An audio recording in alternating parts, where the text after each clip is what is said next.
2025-26 የውድድር ዓመት ዛሬ ሙሉ በሙሉ ተጠናቀቀ። ፓሪስ ሰን ዠርማ የአውሮፓ ሻምፒዮን ሆነ። ለሁለተኛ ጊዜ ይህንን ማድረግ በመቻል የታሪክ ባለቤትም ሆኗል። ፒኤስጂ የአውሮፓ ቻምፒዮንስ ሊግ በዚህ መንገድ መካሄድ ከጀመረበት ጊዜ አንስቶ ባለፉት 36 ዓመታት ሪያል ማድሪድ ብቻ ነው የቻምፒዮንስ ሊግን ዋንጫ ደጋግሞ ማሸነፍ በመቻል የሚጠቀሰው። ዛሬ ግን ተጋሪ አግኝቷል።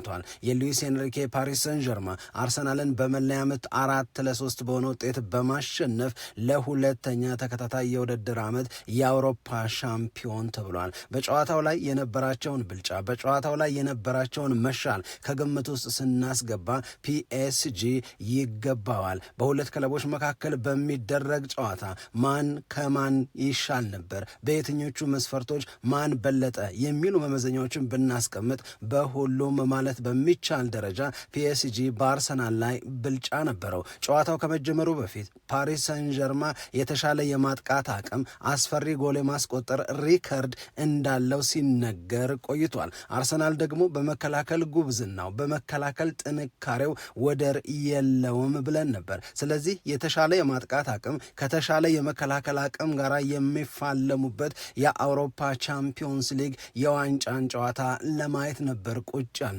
ሁለቱም በጉብዝናቸው በርትተው፣ በተለይ አርሰናል በመከላከሉ ስራ ፓሪስ ሰን ዠርማ ሌሎቹ ክለቦች ላይ የለመደውን ጎል የማዝነብ በርከት አድርጎ ጎሎችን የማስቆጠር ብዙ የግብ ዕድሎችን የመፍጠር እድል ሳይፈቅድለት ቆይቷል። አርሰናል በሚችለው በልጦ ፓሪስ ሰን ዠርማ ደግሞ በፍጹም ቅጣት ምት ጎል አስቆጥሮ ጨዋታው 1-1 ተጠናቀቀ። 30 ደቂቃ ተጨምሮም የተፈጠረ ሌላ ነገር የለም። በመለያ ምት 4-3 በሆነ ውጤት ፒኤስጂ አሸነፈ። ከዳር እስከ ዳር ሁሉም የእግር ኳስ ባለሙያ ለፒኤስጂ ይሄ ድል ይገባዋል፣ የተሻለው ቡድን አሸንፏል፣ የተሻለው ቡድን ዋንጫውን ወስዷል ብሎ ምስክርነት እየሰጠን ያለው። ይሄንን አለመጋራት፣ በዚህ አለመስማማት የሚቻል አይመስለኝም። በጨዋታው ላይ እጅግ በጣም አሳዛኝ ልብ ሰባሪ የሚባለው ጉዳይ አመቱን ሙሉ ለአርሰናል እዚህ መድረስ፣ አመቱን ሙሉ አርሰናል ከ22 ዓመታት በኋላ የእንግሊዝ ፕሪሚየር ሊግን ዋንጫ እንዲያሸንፍ ዋነኛ ከሚባሉት ምክንያቶች፣ ሰበቦች መካከል አንዱ ጋብርኤል ማጋሌሽ ነው። ይህ ልጅ 5ኛውን መለያ ምት መቶ እሱ ስቶ አርሰናል ዋንጫ ሲያጣ፣ እሱ ዋንጫ ለማግኘት እንጂ ዋንጫ ለማጣት ሰበብ ሲሆን ልብ ይሰብራል። ለጋብርኤል ማጋሌሽ አለማዘን አይቻልም። ነገር ግን አሁንም ስሙን በጀግንነት እና ለአርሰናል በሰጠው የሚገርም የሚደንቅ አገልግሎት ከፍ ተደርጎ የሚነሳ እንጂ የሚንቋሸሽ ወይም የሚጥላላ ወይም የሚተች ነገር የለውም። ይሄ የዋንጫ ጨዋታ ካለቀ በኋላ ሁሉም በእግር ኳስ ዙሪያ ሀሳባቸውን ያሰፈሩ ሰዎች ለጋብርኤል ማጋሌሽ አዝነዋል። ይህ ለሱ አይገባም የሚል አስተያየትንም እየሰጡ ይገኛሉ። የጨዋታው ኮከብ ቪቲኒያ ሆኖ ተመርጧል። ፓሪስ ደምቃለች። በሰሜን ለንደን ደግሞ ለድል እንደዚሁም ደግሞ ለሴሌብሬሽን የተዘጋጁ የአርሰናል ደጋፊዎች ያሰቡት የጓጉት አልሆነምና አንገት አቀርቅረው ወደ ቤት ተመልሰዋል። ሰላም ጤና ይስጥልን፣ እንደምናላችሁ የተከበራችሁና የተወደዳችሁ የሸገር ስፖርት ዊዝ አበበ ግደይ የዩቲዩብ ቻናል ቤተሰቦቻችን በያላችሁበት እጅግ አስደሳች ጊዜን እያሳለፋችሁ እንደሆነ ተስፋ እናደርጋለን። መልካሙን ሁሉ ለእናንተ እንመኛለን። ታዲያ ይህንን የእኛን ቻናል ሰብስክራይብ አድርጉ፣ የደውል ምልክቱን ተጫኑት፣ ሊንኩን ለሌሎች አጋሩና በተከታዮች ቁጥር እንድንበዛ የምንሰራቸው ፕሮግራሞችም ብዙ ሰዎች ጋር መድረስ እንዲችል ማገዛችሁን ቀጥሉ። እስካሁን ላበረታችሁን አቅም፣ ጉልበት፣ ድጋፍ ለሰጣችሁን በሙሉ የላቀ ምስጋናችን ይድረሳችሁ እንላለን። ከልብም እናመሰግናለን። የአውሮፓ ቻምፒዮንስ ሊግ የፍጻሜ ጨዋታ በሃንጋሪ ቡዳፔስት በፑሽካሽ አሬና ተደርጎ ፓሪስ ሰን ዠርማ የመጨረሻውን ሳቅ ስቋል፣ ባለድል ሆኗል። የአውሮፓ ሻምፒዮን ተብሎ ዘንድሮም ፒኤስጂ ይጠራል። በሜዳ ላይ ባሳየው እንቅስቃሴ ከነበረው መሻል አንጻር ፒኤስጂ ባለድል መሆኑ ይገባዋል። በነገራችን ላይ በዚህ ጨዋታ ላይ ልንነጋገርባቸው የሚገቡ በርካታ ጉዳዮች አሉ። የመጀመሪያው በሁለቱ አሰልጣኞች የተወሰነው ተጫዋቾች የምርጫ ጉዳይ፣ በተለይ ከአርሰናል አንጻር ይህንን እንዴት ልናየው እንችላለን? አርሰናል በአርቴታ በኩል የተወሰነው ውሳኔ በጉጉት የሚጠበቀው እዚህ ቦታ ላይ ማንን ያደርጋል የሚሉ የተወሰኑ የምንመርጣቸው እዚህ ቦታ ብለን የምንጠቅሳቸው ቦታዎች አሉ። ከነዚህ መካከል ለምሳሌ አንደኛው በቀይ መስመር የመከላከሉን ስራ ለማን ይሰጣል? 2 ወር ተኩል ሜዳ ላይ ያላየ ነው። በጉዳት ምክንያት ከሜዳ ርቆ የነበረው ጁሪያን ቲምበር ለጨዋታ ዝግጁ ነው፣ መሰለፍ ይችላል፣ የመጀመሪያ ተሰላፊም ሊያደርገው ይችላል ተብሎ ሲነገር ስለነበረ ጁሪያን ቲምበርን ያስገባል ወይስ ለሞስኩዌራ አለ? ይሄ አንዱ የአርቴታን ውሳኔ የሚፈልግ ጉዳይ ነበር። አርቴታ ሞስኩዌራን አስቀደመ። ሞስኩዌራ በተቀይሮ እስከወጣበት አጋጣሚ ድረስ የእውነት ለመናገር በሰጠው አገልግሎት ቅሬታ የሚፈጥር ነገር አልነበረው። በነገራችን ላይ ባለፉት ተከታታይ ጨዋታዎች የተለየ ነገር በማድረግ የምናውቀው ሀቪቻ በዛሬው ጨዋታ እንደ ልብ ሲሆን አልታየም። አብዛኞቹ የፓሪስ ሰን ዠርማን የማጥቃት እንቅስቃሴዎች በግራ መስመር በኩል በተለይ በመጀመሪያው 45 ሲደረጉ አላየንም። ስለዚህ ሞስኩዌራ መስራት ያለበትን ማድረግ ያለበትን ነገር በሙሉ አድርጓል። ፍጹም ቅጣት ምቱ ተሰጥቶ ኦስማን ደምቤሌ ጎሉን ካገባ በኋላ ግን ሞስኩዌራ እንዲወጣ ተደረገ። ምክንያቱም መጀመሪያ ቢጫ ካርድ አለው። በፍጹም ቅጣት ምቱ ውሳኔ ሁለተኛ ቢጫ ካርድ ዳኛው አለመስጠታቸው ሞስኩዌራን እድለኛ ያደርገዋል። ስለዚህ ከዛ በኋላ በሜዳ ውስጥ እንዲቆይ ማድረግ ትክክል ስላልሆነ አርቴታ የወሰነው ውሳኔ በጣም ትክክል ነው። ከጉዳት ያገገመው ለጨዋታው ዝግጁ ነው የተባለውን ጁሪያን ቲምበርን አስገብቶ ሞስኩዌራን አስወጥቶታል። ይሄ መደረግ የነበረበት ትክክለኛው ነገር ነው። ግን ወደ ተነሳንበት ነጥብ ስንመጣ አርቴታ በዚህ ቦታ ላይ ማንን ሊመርጥ ይችላል የሚል ጥያቄ ነበረን። ጥያቄያችን አርቴታ ሞስኩዌራን በማስቀደም ተመልሷል። ሁለተኛው ከተጫዋቾች ምርጫ ጋር በተያዘ የሚነሳው ጥያቄ ከስኬሊ ከዙቢሜንዲ ማንን ሊመርጥ ይችላል ነው። እንግዲህ ስኬሊ ሌትሊ በአመቱ በጣም ብዙ የሚባሉትን ጊዜያቶች የመጫወት እድል ሳይሰጠው በጣም ጥቂት በሚባሉ አጋጣሚዎች የመጀመሪያ ተሰላፊነትን እድል አግኝቷል። በሌሎች በጣም ጥቂት አጋጣሚዎች ደግሞ ተቀይሮ ወደ ሜዳ የገባባቸው አጋጣሚዎች አሉ። ባለፈው የውድድር አመት በመስመር ተከላካይነት ሲያስገርመን የነበረው ሉዊስ ስኬሊ በዘንድሮ የውድድር አመት ተደጋግሞ የመጫወት እድል ለምን አልተሰጠውም የሚል ጥያቄን እስክናነሳ ድረስ በዛም እስክንገረም ድረስ አርቴታም ጋዜጠኞች አግኝተው እስኪጠይቁት ድረስ የሉዊስ ስኬሊ አይነ ግቡ እንቅስቃሴ ሳያደርግ ወይም ደግሞ በቃ ምናልባትም እንድንረሳው እስከ መሆን ድረስ ከጨዋታው እየራቀ መጥቶ ነበር። ለዚህ አርቴታ ይሰጥ የነበረው ምክንያት ስኬሊ ምንም አላጎደለም፣ ካላፊዮሪ ብሶበት ስለመጣ ነው፣ ካላፊዮሪ የሚገኝበት አቅም በጣም አስገራሚ ስለሆነ ነው ብሎ ነው ማብራሪያ ሲሰጥ የነበረው። በዛ ላይ ነው እንደገና ደግሞ ሂንካፔ የነበረው። ስለዚህ አሁን እዛ ቦታ ላይ ስኬሊን መጠቀም ሲጀምር ወደደው። በተለይ ዙቢሜንዲ እየደከመው መጥቷል ተብሎ ለአርሰናል ውጤት ማጣት፣ ለአርሰናል ጥሩ አለመንቀሳቀስ፣ በተጋጣሚዎቹ በሚወሰድበት ብልጫ በዋና ምክንያትነትና ሰበብነት የሚጠቀሰው የዙቢሜንዲ ጥሩ አለመሆን ነው። ጥሩ ካለመሆኑ ጀርባ ደግሞ ያለኛው ዋነኛው ምክንያት የልጁ መዳከም ነው። በነገራችን ላይ ዙቢሜንዲ በእግር ኳስ ተጫዋችነት ዘመኑ ዘንድሮ ለአርሰናል የተጫወተውን ያህል ብዛት ያለው ጨዋታ ብዛት ያህል ደቂቃ ሜዳ ላይ አሳልፎ አያውቅም። ለመጀመሪያ ጊዜ ነው በእግር ኳስ ተጫዋችነት ህይወቱ ይህን ያህል ደቂቃ የተጫወተው ዘንድሮ ነው። ስለዚህ ፋቲክ ወይም ድካም ቢኖር አይፈረድም። ይህንን ተከትሎ ስኬሊን እዛ ቦታ ላይ ያስቀመጠው በጣም የሚገርም ፐርፎርማንስ አሳየ። ከዛ ደገመው። ከዛ እንደገና በዚህ እጅግ በጣም ወሳኝ በሚባለው ለአርሰናል ለመጀመሪያ ጊዜ የአውሮፓ ቻምፒዮንስ ሊግን ለማሸነፍ ይረዳል የተባለው ጨዋታ ላይ ሉዊስ ስኬሊን መረጠ። ይሄ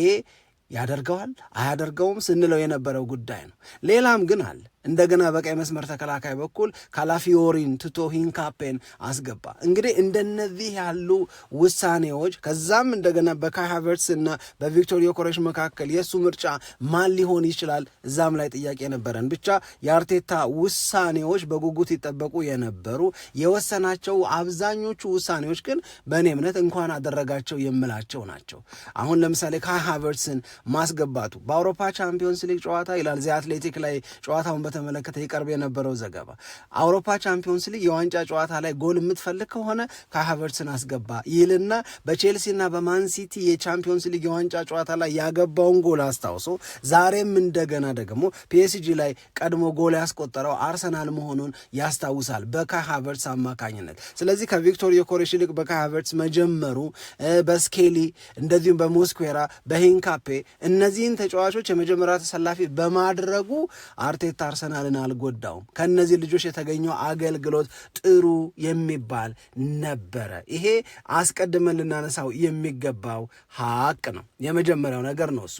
ሁለተኛው መነጋገሪያ መሆን ያለበት ነጥብ በዚህ ጨዋታ ላይ የነበሩትን አጠቃላይ ነገሮች ነው። አሁን ተራ በተራ እያነሳን የምንቀጥለው የጋብርኤል ማጋሌሽ ነው። እኔ ለጋብርኤል ማጋሌሽ የእውነት ለመናገር በርዕሳችን ላይ እንዳስቀመጥ ነው አለማዘን የሚቻል አይመስለኝም። ሰዎች የተለያየ አስተያየት እየሰጡ ነው የሚገኙት። እንግዲህ ጋብርኤል ማጋሌሽ በ2025-26 እንዴት ያለ የውድድር ዓመትን አሳለፈ። አርሰናል ከተወሰነ ጊዜ በፊት ኳድራፕል ዊነር ወይም 4 ዋንጫ አሸንፎ ያጠናቅቃል ይህንን የውድድር ዓመት ሲባል በነዛ ሁሉ ሂደቶች ውስጥ የማጋሌሽ አስተዋጽኦ በጣም ትልቅ ነው። በእንግሊዝ ፕሪሚየር ሊግ ዋንጫን ሲያሸንፉ ከ22 ዓመታት በኋላ በጣም በጎላ አገልግሎታቸው ከፍ ባለ ድርሻቸው ሚናቸው ሊጠቀሱ የሚችሉ የአርሰናል ተጫዋቾች 3 ከሆኑ 3 ውስጥ አለ፣ 2 ከሆኑ አሁንም ማጋሌሽን ሳንል ማለፍ አንችልም። የእውነት ለመናገር አርሰናል በዘንድሮ የውድድር ዓመት ሁሉም እየተነሳ የሚገርም የመከላከል ጥንካሬ አለው ብሎ ሲል እያወራ ያለው ስለ ጋብርኤል ማጋሌሽ ነው። ሌላው ቀርቶ ዴቪድ ራያ በ19 የፕሪሚየር ሊግ ጨዋታዎች ጎል አልተቆጠረበትም ሲባል ለዴቪድ ራያ ጉብዝና የሚሰጠው ዋጋና ክብር እንደተጠበቀ ሆኖ ማጋሌሽ በዚህ አርሰናል ላይ ጎል ላልተቆጠረባቸው ጨዋታዎች ድርሻ አለው። እሱ ብሎክ የሚያደርጋቸው እሱ የተዋጣ የመከላከል ስራን የሚሰራባቸው አጋጣሚዎች አርሰናል ይህንን ክብር እንዲያገኝ አድርጎታል። ምንም ጥያቄ የለውም። አርሰናል ሌላው ዘንድሮ የሚሞካሽበት ነገር ከሴት ፒስ ወይም ከቆሙ ኳሶች ከማዕዘን ምትም ይሁን ከቅጣት ምት የሚገኙ ኳሶችን እየገጨ ጎል ማድረግ ነው። በዚህ ማጋሌሽ ምን ያህል ድርሻ እንዳለው ምን ያህል የተዋጣ ስራ እንደሰራ እናስታውሳለን። ማጋሌሽ አርሰናል እንዲከብር አርሰናል በታሪክ ከፍ ብሎ እንዲነሳ ያቃተውን ችሎ እንዲገኝ ዋንጫ እንዲያሸንፍ ትልቅ ልፋት ለፍቷል። ትልቅ ስራ ሰርቷል። አሁን ዛሬ 5ኛውን መለያ ምት መጥቶ በግቡ አግዳሚ ላይ ሰደደው። አርሰናል በሱ ምክንያት ዋንጫ አጣ። ይሄን ልጅ ለአርሰናል ዋንጫ የማጣት ምክንያት ተደርጎ ስሙ መነሳቱ እዚህ አይነት የመጎዳት ስሜት ውስጥ መግባቱ የእውነት ለመናገር ከልፋቱ ከድካሙ ከነበረው በጣም የበዛ ጥሩ የሚባል የውድድር ዓመት አንጻር ይሄ አይገባውም ነበረ። የእውነት ለመናገር ለዚህ ነው የሚያሳዝነው ወይም ለጋብርኤል ማጋሌሽ አለማዘን አይቻልም ብለን የምንናገረው። በጣም ብዙ ሰዎች የተወሰነ ነገር ገርሟቸዋል። በጣም ብዙ ሰዎች በጋብርኤል ማጋሌሽ አሁንም ኃላፊነትን በአርሰናል ቤት ለመውሰድ ያለውን ቁርጠኝነት ያየንበት አጋጣሚ ነው ብለው ገልጸውታል። ምንድነው አጋጣሚው? ለምሳሌ ቴሪ ዳንኤል ኦንሪ ጨዋታው ካለቀ በኋላ በሰጠው አስተያየት አንድ የገረመኝ ነገር 5ኛውን የመለያ ምት ጋብርኤል ማጋሌሽ እንዲመታ መደረጉ በራሱ አስገርሞኛል አለ። እኔ ፕሮሰስ ላረገው አቅቶኛል አለ። ማጋሌሽን 5ኛውን መለያ ምት እንዲመታ ማድረግ እንዴት ልክ ሊሆን ይችላል ብሎ በመገረም ኩዌስችን ያደርጋል ወይም ጥያቄ ያነሳል ቴሪ ዳንኤል ኦንሪ።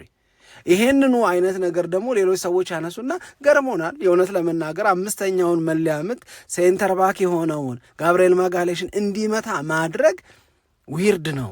ነገር ግን ስለ ጋብርኤል ማጋሌሽ የሚነግረን ነገር አለ።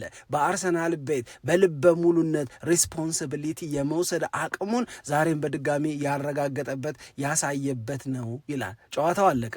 ጋዜጠኞች ተሰብስበው አሰልጣኞቹን ያነጋግራሉ። ፕሬስ ኮንፈረንስ። በዛ ፕሬስ ኮንፈረንስ ላይ ለአርቴታ ከቀረበው ጥያቄ መካከል አንዱ ማጋሌሽ እንዴት 5ኛውን ፍጹም ቅጣት ምት ወይም መለያ ምት እንዲመታ ተደረገ? እውነት ይሄ ልክ ነው ወይ ብለው ጠይቀውት ነበር። በልምምድ ቦታ ላይ የተጫዋቾችን ስም ጠርቶ እገሌ እገሌ እገሌ እገሌ የመጀመሪያዎቹን 5 የመለያ ምቶች መለያ ምት ላይ በነገራችን ላይ ተለማምደናል። መለያ ምት ላይ የተሻለ ውጤት ለማምጣት እዛ ሊደርስ ስለሚችል ጨዋታው ብለን ስንዘጋጅ ቆይተናል እና እነ ቡካዮ ሳካ እነ ካይ ሃቨርትዝ መለያ ምት መቺ ናቸው። እነሱ ግን ጨዋታውን መጨረስ አልቻሉም፣ በተለያየ ምክንያት ወጡ። ስለዚህ በልምምድ ወቅት የመለያ ምት መጥቶ ወይም ሪጎሬ መጥቶ ከማይስቱ ተጫዋቾች መካከል አንዱ ጋብርኤል ማግሃሌሽ ነው። ስለዚህ ማግሃሌሽ ያንን የመለያ ምት እንዲመታ ማድረግ በልምምድ ወቅት ካየነው ጉብዝናው በመነሳት የተደረገ ነው። ስለዚህ አይጸጽተንም የሚል አስተያየትን ነው ሚካኤል አርቴታ እየተናገረ የሚገኘው እና ያሳዝናል። በቃ በዚህ ወቅት በጀግንነት በጉብዝና ለአርሰናል በማሸነፍ ምክንያት መሆን ነው ማግሃሌሽን እንጠራዋለን ብለን ያሰብ ነው። አሁን ግን ማግሃሌሽ ሳተ፣ አርሰናል ተሸነፈ። ማግሃሌሽ ሳተ፣ ፒኤስጂ አሸንፎ ለሁለተኛ ጊዜ ዋንጫ አነሳ ለማለት እንገደዳለን። ይሄ ትንሽ ለየት ያለ ስሜትን ይፈጥራል፣ በማዘን ማለት ነው። ሌላው ግን የፒኤስጂ የመለያ ምት በተለይ ከሉዊስ ኤንሪኬ ጋር አብሮ መሆን ከጀመረበት ጊዜ አንስቶ ፒኤስጂ የመለያ ምት ጉብዝናው ወደር የለውም። 6 አጋጣሚ ተፈጠረ በመለያ ምት ጨዋታቸውን የሚጨርሱበት። በ6ቱም የሉዊስ ኤንሪኬ ፒኤስጂ ተጋጣሚዎቹን በመለያ ምት አሸንፈዋል። የተለየ ጉብዝና አላቸው ፒኤስጂዎች መለያ ምት ሲሆን ዛሬ የሚያደረጉት ያንን ነው። በነገራችን ላይ መለያ ምቱ እየተመታ ቢቀጥል የፒኤስጂ ግብ ጠባቂ በራሱ ጥረት መለያ ምቱን ያድናል ብለን አናስብም ያሉ የእግር ኳስ ባለሙያዎች አሉ። ግን ኢዜ ወደ ውጭ ሰደዳት፣ ጋብርኤል ማግሃሌሽ ደግሞ ወደ ላይ ከፍ አድርጎ መታው። አርሰናል ዋንጫውን አጣ። ስለዚህ ይሄ አንዱ መነጋገሪያ ጉዳይ ነው። የጋብርኤል ማግሃሌሽ ስሜትን የሚነካ በመለያ ምቱ ስትወሱ ምክንያትና ሰበብ መሆን ማለት ነው። ይሄ አንዱ ነው። ከዛ ውጪ ከጨዋታው በኋላ በተሰጠ አስተያየት እኔ አሁንም ዴክላን ራይስን በተለየ መንገድ መግለጽ ያለብን ይመስለኛል። ዴክላን ራይስ ምን አለ? ይሄ ሽንፈት አርሰናልን አይገልጸውም አለ። ርዕሳችን ላይ የተጠቀምነው ዴክላን ራይስ የተናገረው ነው። ይሄ ሽንፈት ዲፋይን አያደርገንም ብሏል። ይሄ የውድድር ዓመት የአርሰናል የስኬት ብለን ልንወስደው የምንችል በጣም ብዙ አሪፍ ነገሮችን ያደረግንበት መሻሻላችንን ያሳየንበት የሚቀጥሉት መጪ የውድድር ዓመቶች 2026/27 2027/28 ላይ የበለጠ ተሻሽለን የምንቀርብበት ነገ የኛ እንደሚሆን ያረጋገጥንበት ያሳየንበት የውድድር ዓመት ነው። ስለዚህ በዚህ በፒኤስጂ በደረሰብን ሽንፈት የአውሮፓ ሻምፒዮን መሆን ባለመቻላችን እኛ በፍጹም አንገለጽም ይላል ዴክላን ራይስ። እኔ አርሰናልን ስቀላቀል አርሰናል በአውሮፓ ቻምፒዮንስ ሊግ ሩብ ፍጻሜ መድረስ ትልቅ ነገር ተደርጎ ይታይ የነበረበት ነው። እንደ መሻሻል እንደ ማደግ ተደርጎ የሚቆጠርበት ነው። ከዛ ግማሽ ፍጻሜ መድረስ ቻለን። አሁን ፍጻሜ መድረስ ችለናል። ስለዚህ ልክ በፕሪሚየር ሊጉ በፕሮሰስ እየተሻሻልን እያደግን እየጨመርን ይበልጥ ከፍ እያልን እንደሄድን ሁሉ በአውሮፓ ቻምፒዮንስ ሊግም ተመሳሳይ ሂደት ለድል ያበቃናል። አርሰናል የአውሮፓ ሻምፒዮን የሚባልበት ጊዜም ሩቅ አይሆንም የሚል አስተያየትን ሰጥቷል። መለያ ምት ስለ ሳቱት ስለ ኢብሪቼ ኢዜ እና ስለ ጋብርኤል ማግሃሌሽም ምንም ሊሰማቸው አይገባም፣ በጣም እንወዳቸዋለን የሚል አስተያየቱን ነው የሰጠውና እነዚህ ተጫዋቾች የስሜት መጎዳት ውስጥ ማዘን ውስጥ መጨነቅ ውስጥ እንዳይገቡ ለማድረግ የምንችለውን በሙሉ እናደርጋለን። ስለዚህ ፕራውድ የምናደርግበት ሰለብሬት የምናደርግበት በጣም ብዙ ምክንያት አለን ብሏል። ዴክላን ራይስ ነው ይህንን እየተናገረ የሚገኘው። በነገራችን ላይ ከእግር ኳሱ ትንሽ ወጣ እንበል። የተፈጠረውን ስሜት ምናልባትም አርሰናል ዋንጫውን ማሸነፍ ባለመቻሉ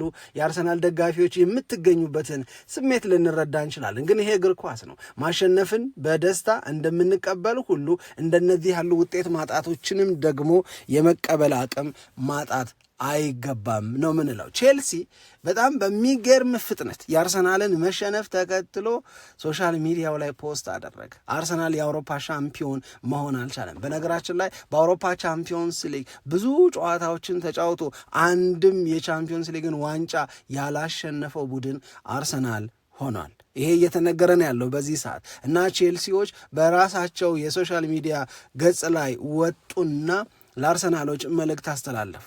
ቼልሲዎች ያደረጉት ነገር ምንድነው? የቻምፒዮንስ ሊግን ዋንጫ ፎቶ፣ የዓለም የክለቦች ውድድርን ዋንጫ ፎቶ አስቀመጡና ለአርሰናሎች ወደ ለንደን ስትመጡ ኑና ጎብኙ፣ የቻምፒዮንስ ሊግ ዋንጫ ምን እንደሚመስል የበለጠ ቀረብ ብላችሁ እዩ ብለው የማሾፍ መልእክት፣ የማብሸቅ መልእክት አሳይተዋል። ለንደን ላይ የአውሮፓ ቻምፒዮንስ ሊግ ዋንጫ ያለን እኛ ነን፣ እኛ ብቻ ነን የሚል መልእክትን እያስተላለፉ ነው። ስለዚህ የስቴዲየም ቱር እንፈቅድላችኋለን፣ ስታንፎርድ ብሪጅን እንድትጎብኙ እናረጋለን። በዛ ጉብኝታችሁ ወቅት የአውሮፓ ቻምፒዮንስ ሊግን ዋንጫ ጠጋ ብላችሁ እንድታዩ እናደርጋለን።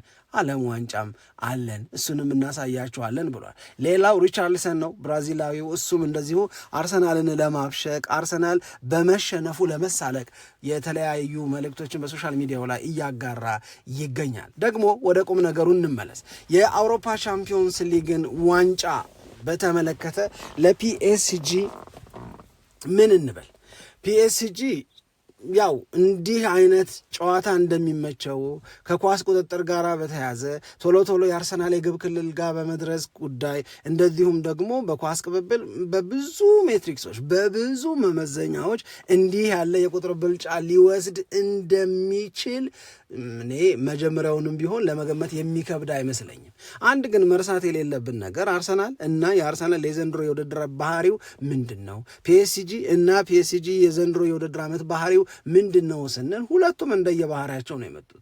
በየባህሪያቸው ስንመዝናቸው አርሰናል the best defense ያለው ነው ካልን በመከላከሉ ረገድ አርሰናል አልተዋጣለትም ወይ አልተሳካለትም ወይ? ፒኤስጂ ባየር ሚዩኒክ ላይ ፒኤስጂ ሌሎች ተጋጣሚዎች ላይ ማድረግ የቻለውን ነገር ዛሬ ምሽት እንዳያደርግ አላደረገውም ወይ? ፒኤስጂ ደግሞ በአንጻሩ ወደ አርሰናል የግብ ክልል ቶሎ ቶሎ የመድረስ አጥቅቶ የመጫወት ኢንቴንሽን እንደዚሁም ደግሞ ያው እኔ ፈርስታፍ ላይ ለምሳሌ በነገራችን ላይ የዘንድሮ የአውሮፓ ቻምፒዮንስ ሊግ የዋንጫ ጨዋታ የፈርስታፉ ቤስት ተጫዋች ጋብርኤል ማጋሌሽ ነው። አጠቃላይ 90 ደቂቃው ማን ኦፍ ዘ ማች ተብሎ ደግሞ የተመረጠው ቪቲኒያ ነው። ነገር ግን ቁጥሮቹ የሚያሳዩት ነገር ተነስቶ አንድ ፕሮግራም መስራት ይኖርብናል። ፕሮግራሙን በሚቀጥለው ቀን ወደ እናንተ ይዘን እንመጣለን። ግን ከኳስ ቁጥጥር አንጻር ለምሳሌ የ90 ደቂቃው 64-36 ነው። አርሰናል 36 ፒኤስጂ 64። የጎል ሙከራዎች ኢላማውን የጠበቀ አርሰናል 1 ብቻ ነው ያደረገው። ፓሪስ ሰን ጀርማ 4። አጠቃላይ ሙከራ ፓሪስ ሰን ጀርማ 21 አርሰናል 8 ነው። እንግዲህ እንደዚህ ያለን ስንሄድ ቁጥሮቹ በሙሉ የፒኤስጂን በጨዋታው ላይ የነበረውን መብለጥ በጨዋታው ላይ የነበረውን መሻል ያሳያል። እኔ ግን የምለው እንዲህ ያለው ቁጥር አርሰናል ግድ የለሽ የነበረበት ነው። እንዲህ ባለ የኳስ ቁጥጥር ሊገዳደረው አልፈለገም አርሰናል። ይሄ የአርሰናል የጨዋታ መንገድ ነው፣ የጨዋታ ምርጫው ነው። እንዲህ ነው መጫወት የፈለገው። ለኳስ ቁጥጥሩ ግድ የለውም።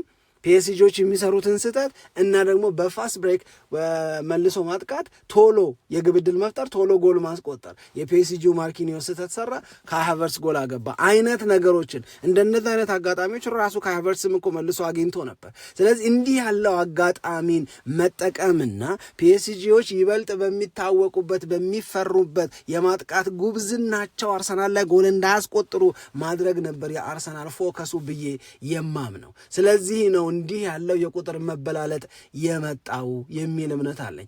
ነገር ግን ልክ ኦስማን ዴምቤሌ ፔናልቲውን ካገባ በኋላ እና 1-1 ሲሆኑ ተጫዋቾችንም ቀየረ። አርቴታ ጌሙ ላይ የነበረውን አፕሮች እንደገና ቀየረ። ያኔ ነው ቁጥሩ የተስተካከለው እንጂ 64-36 እኮ አልነበሩም። ያኔ ነው ቁጥሩ የተስተካከለው እንጂ ወደ 28ኛው ደቂቃ አካባቢ እኮ የፒኤስጂ ተጫዋቾች የተቀባበሉት የኳስ ቁጥርና የአርሰናል ተጫዋቾች የተቀባበሉት ቁጥር የእውነት ለመናገር ለአርሰናል እኮ አይመስልም። አርሰናልን እንዲህ ባለ የቁጥር ማነስ ውስጥ እናየዋለን ብዬ በሕይወቴም ገምቼ አላቅም። እውነት ለመናገር ግን ይሄ የምርጫ ጉዳይ እንደሆነ ነው የሚሰማኝ። ከዚህ ግን ተነስተን ለቀጣይ ፕሮግራማችን የምንናገረው ወይም የምንነጋገርበት ጉዳይ ይኖራል። በእርግጠኝነት ይህንን እናደርጋለን። ከዛ ውጪ ከጨዋታው ጋር በተያያዘ አብሮ መጠቀስ አብሮ መነሳት የሚገባው ነገር ምንድን ነው የሚለውን ስናነሳ አንድ አርቴታ ይሆናል ብሎ ያሰበው ፒኤስጂ እንዲያረጋል እኛን እንዲህ ነው የምናረገው ብሎ ያለው ነገር እንደሆነ ነው የሚሰማኝ። ነገር ግን አርቴታ ብዙ ሌሰን መውሰድ እንዳለበትም ደግሞ አምናለሁ። በሚቀጥለው የውድድር ዓመት አርሰናል ሊጨነቅባቸው ሊያስባቸው እንደ ትምህርት ወስዶ አሻሽሏቸው ሊመጣ የሚገቡ ነገሮች እንዳሉ ነው የማስበው።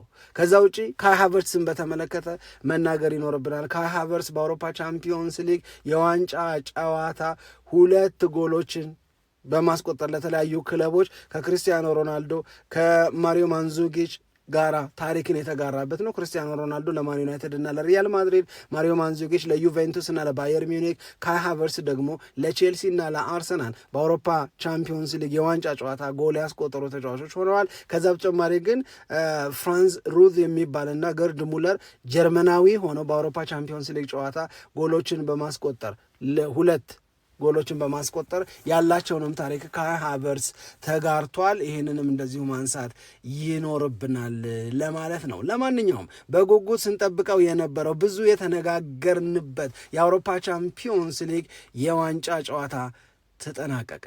ፓሪስ ሰን ዠርማ አሸነፈ። አርሰናል አሁንም እንደገና ለመጠበቅ ይገደዳል። ከ20 ዓመት በፊት በ2006 በባርሴሎና ከ20 ዓመት በኋላ ዛሬ ደግሞ በፒኤስጂ ዋንጫውን ሳያሸንፍ እንዲቀር ሆነ። በጨዋታው ላይ የነበሩ የዳኝነት ውሳኔዎች ላይ ብዙዎቻችሁ ሐሳብ አላችሁ፣ ብዙዎቻችሁ ቅሬታ አላችሁ። ለምሳሌ ሀቪቻ ተጠልፎ ወይም በሞስኩዌራ ጥፋት ተፈጽሞበታል ተብሎ የተሰጠው ፍጹም ቅጣት ምት ተገቢነቱ በቫርም ቼክ ተደርጓል። እዛ ላይ ብዙም ቅሬታ ብዙም ግርግር ክርክር ምናምን ያለ አይመስለኝም። ነገር ግን በዳኝነት ውሳኔ ዙሪያ አነጋጋሪ የነበሩ ክስተቶች አሉ። አንደኛው ኖኒ ማድዌኬ ላይ የተሰራው ጥፋት ለምንድን ነው ፍጹም ቅጣት ምት ያልተሰጠው የሚል። በነገራችን ላይ አርቴታ ፍጹም ቅጣት ምት ሊሰጠን ይገባ ነበረ ብሏል። ሜዳ ውስጥ ሆኜ ሳየው ፍጹም ቅጣት ምት እንደሚያሰጥ እርግጠኛ ነበርኩኝ። እንደዛ አይነት ጥፋትኛ ላይ ተሰርቶ ከባየር ሊቨርኩሰን ጋር በነበረን ጨዋታ ፍጹም ቅጣት ምት ተሰጥቶናል። አሁንም በዛሬው ጨዋታ ላይ ኖኒ ላይ ለተሰራው ጥፋት ፍጹም ቅጣት ምት ሊሰጠን ይገባ ነበር ብሎ ይከራከራል ዴክላን ራይስ። ለዳኛው በተደጋጋሚ ባቀረበው ስሞታ ምክንያት ቢጫ ካርድ እንዲያይ የተደረገ ተጫዋች ነው እና አሁን ግን መለስ ብዬ ቪዲዮውን ማየት ይኖርብኛል። ለምንድን ነው ዳኛው ፍጹም ቅጣት ምት ያልሰጡን? ለምንድን ነው ቫር በዚህ ጉዳይ ላይ ጣልቃ ያልገባው የሚል ጥያቄ አለኝ ይላል። ይሄንን በተመለከተ በነገው ፕሮግራማችን ላይ የምናነሳው ነገር ይኖራል። ሁለተኛው ቡካዮ ሳካ ኳስ በእጅ ነክቶ እንዴት ፍጹም ቅጣት ምት አልተሰጠ? ከዚህ ጀርባ ያለው ምክንያት ምንድን ነው የሚል ጥያቄ በዳኝነቱ ጉዳይ ይነሳል። ሶስተኛው ደግሞ ካይ ሃቨርትስ ጎሉን ከማስቆጠሩ በፊት ማርኪኒዮስ ስህተቱን ሲሰራ በእጅ ኳስ ተነክቷል። ማን የነካው? ትሮሳርድ በእጁ ኳስ ስለነካ የካይ ሃቨርትስን ጎል ከማጽደቅ ይልቅ የዚህን ልጅ የኳስ በእጅ መንካት ጉዳይ ለምን ሊዳኙት አልፈለጉም? እንደዚህ አይነት ጥያቄዎችን አሁን ባለሙያዎቹ ራሳቸው አንስተው እየተነጋገሩ የሚገኙት እኔ አይ ዶንት ቲንክ ካይ ሃቨርትስ ያገባውን ጎል በተመለከተ የትሮሳርድ ኳስ በእጁ ነክቷል። አዎ ነክቷል። ነገር ግን የሚያነጋግር የሚያስቀጣ ነው ብሎ የሚያስፈትሽ ነገር ግን አይደለም። ምክንያቱም ሙሉ በሙሉ እንደምናየው እጁ የነበረው ደረቱ ላይ ነው። ስለዚህ ምንም ኤክስቴንድድ የሆነ ከተፈጥሯዊ ቦታ ውጭ እንደውም እጁን ባይነካው ኳሱ ደረቱን ነው የሚነካው። እጁ መኖሩ ለአርሰናል የሰጠ የተለየ አድቫንቴጅ የለም። እጁ መኖሩ እዛ ቦታ ላይ ፒኤስጂን የሚከለክለውም ጥቅም የለም። ምክንያቱም እጁ የነበረው ደረቱ ላይ ነው። ይሄ የሚያነጋግር የሚያወያይ ሆኖ አላገኘሁትም። እኔ ግን እነሱ እንደ ጥያቄ እያነሱ ይገኛሉ። ለማንኛውም ለኖኒ ማድዌኬ የጥፋት ፍጹም ቅጣት ምት ይገባ ነበር ወይ? አርቴታው ይላል። ዴክላን ራይስ ቆይ ድጋሚ ልየው የሚል አስተያየትን ሰጥተዋል። ባለሙያዎች 50-50 ሆነው ነው እየተነጋገሩ ያሉት። ገሚሶቹ ፍጹም ቅጣት ምት የሚያሰጥ ነው ብለው ይናገራሉ። የተቀሩት ደግሞ ፍጹም ቅጣት ምት አለመስጠታቸው ዳኛው ትክክል ናቸው ይላሉ። የእኛን አስተያየት በቀጣይ ፕሮግራማችን ላይ እናነሳለን። ለማንኛውም እግር ኳስ አሸንፏል፣ ፒኤስጂም እንደዛው። አርሰናል ደግሞ ከስህተቱ ተምሮ በሚቀጥሉት ጊዜያቶች የአውሮፓ ሻምፒዮን ለመባል ይሰራል ብሏል ዴክላን ራይስ። የአርሰናል ደጋፊዎች ልትኮሩበት የሚገባ የውድድር ዓመትን አሳልፈናል የሚልም መልእክት አለው ዴክላን ራይስ። ጨዋታው ምን ስሜት ፈጠረባችሁ? እንዴት ባለ ሁኔታ ውስጥ ሆናችሁ አያችሁት የሚለውን ንገሩን። በዚህ ጨዋታ እና በሌሎች ጉዳዮች ዙሪያ ደግሞ ማለዳ 12 ሰዓት ላይ ለመገናኘት ያብቃን። ሰላም ለእናንተ ይሁን። ኢትዮጵያ ለዘለዓለም ትኖር።